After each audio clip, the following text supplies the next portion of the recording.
मेरे प्यारे भाई और बहन, आप सभी को जय मसीह की। प्रभु यीशु मसीह के ज़िंदा और पवित्र नाम में आप सबको सलाम। मैं आशा रखता हूँ आप इन दिनों में प्रभु में आनंद कर रहे हैं और दिन प्रतिदिन उसके करीब बढ़ रहे हैं। आप सबको परमेश्वर आशीष दे और जो कुछ भी आपके जीवन में अभी ठीक नहीं है, उन सभी चीज़ों को परमेश्वर सही करेगा। मेरे प्यारे भाइयों और बहनों, इन दिनों में आप देख रहे हैं कि आजकल लोग एक दूसरे को कितना दोषी ठहरा रहे हैं और एक दूसरे पर कितना आरोप लगा रहे हैं लोग। मैं इसी विषय पर आज बात करूंगा कि इन दिनों में आप इन सब चीज़ों से कैसे बचे रहिए। आपको परमेश्वर ने किसी अलग उद्देश्य से चुना है। हमें और आपको परमेश्वर ने एक पवित्र काम के लिए ठहराया है, एक अद्भुत चीज़ों के लिए ठहराया है। इन सब चीज़ों से हम दूर बनाएं, अपने जीवन को अलग करें, बुराई से बचे रहें और जो जिंदा परमेश्वर को भाए हम वही करने का प्रयास करें और उससे बल मांगे, वो हमें देगा। मेरे प्यारे भाइयों और बहनों, मैं आप लोगों से एक बात शेयर करना चाहूँगा। एक वचन है जो कि रोमन्स की पुस्तक से है, रोमियो 14 उसके 13 आयत से हम लोग पढ़ेंगे। तो यहाँ पर लिखा है कि अतः आगे को हम एक दूसरे पर दोष न लगाएं, पर तुम यह ठान लो कि कोई अपने भाई के सामने ठेस या ठोकर खाने का कारण ना रखे। हालेलुया। ये सिर्फ भाइयों के लिए नहीं, उन हर एक बहनों के लिए है जो लोगों की चुगली करते हैं, बुराई करते हैं और बोलते हैं कि वो ठीक नहीं है, वो ऐसा है, वो बुरा है, वो खराब है। मेरे प्यारे भाइयों बहनों, मैं आप लोगों से बताना चाहता हूँ कि इन सब चीज़ों से अलग रहिए। ये गलतफहमी अपने दिमाग से बाहर करिए कि ये वचन सिर्फ भाइयों के लिए है।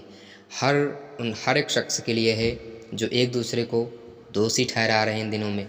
अपने अपने आपने एक वचन पढ़ा होगा, तो वहाँ पर लिखा है कि अपनी आँख के तिनके का लट्ठा देखो। आप पहले अपने अंदर की कमियों को देखें कि क्या मैं लोगों के साथ अच्छा व्यवहार कर पा रहा हूँ, क्या मैं लोगों को अपने जीवन में, अपने स्वभाव में, अपने कल्चर में परमेश्वर को प्रकट करता हुआ देख पा रहा हूँ। क्या आप परमेश्वर के स्वभाव को अपने जीवन में प्रकट कर पा रहे हैं?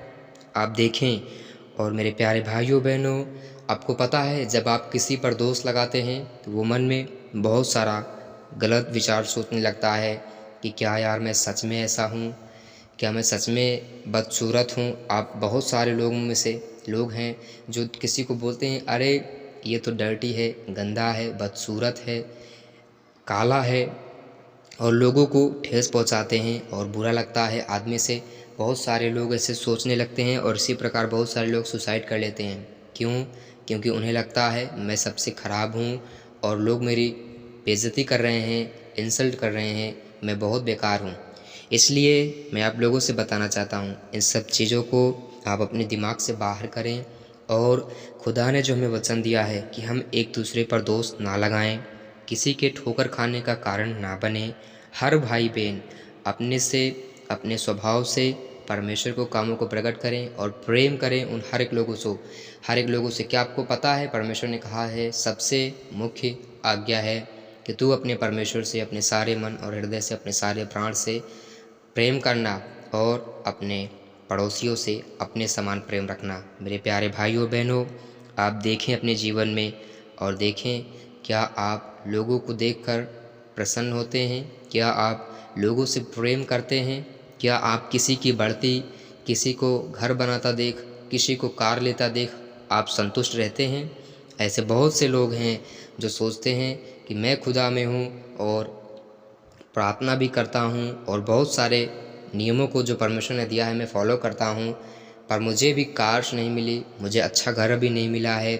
और वो दूसरों को देखकर इस प्रकार से वो मन में चिढ़ पैदा करते हैं। लोग सोचते हैं कि ये तो पाप करता है और संसार में है, फिर भी इसे बहुत सारी चीज़ें प्राप्त हो पा रही। पर क्या आपने इन सब चीज़ों की ओर ध्यान दिया कि परमेश्वर ने कहा है कि हमारा परमेश्वर हमें हर एक उन उत्तम चीज़ों को देगा जो हमारे सोच से परे है। आप इन वचनों पर आशा लगाए रहते हैं कि अब्राहम को परमेश्वर ने संतान किन दिनों में दिया, कितने वर्ष बाद दिया? क्या आप इन बातों को याद रखते हैं कि परमेश्वर ने एक 38 वर्ष के रोगी को चंगा किया। कितने वर्ष के रोगी को? 38 वर्ष के रोगी को। तो मेरे प्यारे भाइयों बहनों, इन्हीं वचनों के द्वारा अपने आप को परमेश्वर में तीव्र बनाएं और सिर्फ उससे कुछ पाने के लिए नहीं, उसको महिमा देने के लिए। वो हमारा परमेश्वर है, इसलिए उससे प्रेम रखें और लगातार उसमें बने रहें। खुदा आपके जीवन की हर परिस्थितियों को सही करेगा। God bless you all. मैं यीशु मसीह के नाम में प्रार्थना करता हूँ कि इन दिनों में परमेश्वर आपको आशीषित करे, आपको ऊंचा उठाए और हर एक द्वेष लगाने वाली आत्मा आपके अंदर से बाहर हो, हर एक कठोरता की आत्मा आपके अंदर से बाहर हो, हर जवान भाई बहन ब्लेस हो, पवित्र आत्मा से परिपूर्ण हो। यदि किसी में दुष्ट आत्मा है वो बाहर निकले घड़ी यीशु के नाम में, क्योंकि हमें ये यीशु मसीह के क्रूस पर चढ़े जाने के द्वारा ये मिला है, ये अधिकार मिला है कि हर दुष्ट आत्मा को हम यीशु के नाम में नरक में भेज सकते हैं। खुदा बाप इन एक एक भाई बहन को ब्लेस करते हैं, सुरक्षित करते हैं और संपन्नता की आशीष को बोलते हैं। खुदा इन्हें बरकत दे, आशीष दे और ऐसे बड़े बड़े काम कर जिनकी था नहीं लगती। परमेश्वर अपने वचन को पूरा कर, यीशु के जिंदा और पवित्र नाम में आप सबको प्रभु बरकत दे, आशीष दे, समृद्धि दे।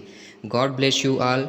आपके जीवन में खुदा बाप चमत्कार करे और उन हर एक खराब परिस्थितियों से आपको बाहर करे और आशीष दे। यीशु मसीह के नाम में हम मांगते हैं, आमीन।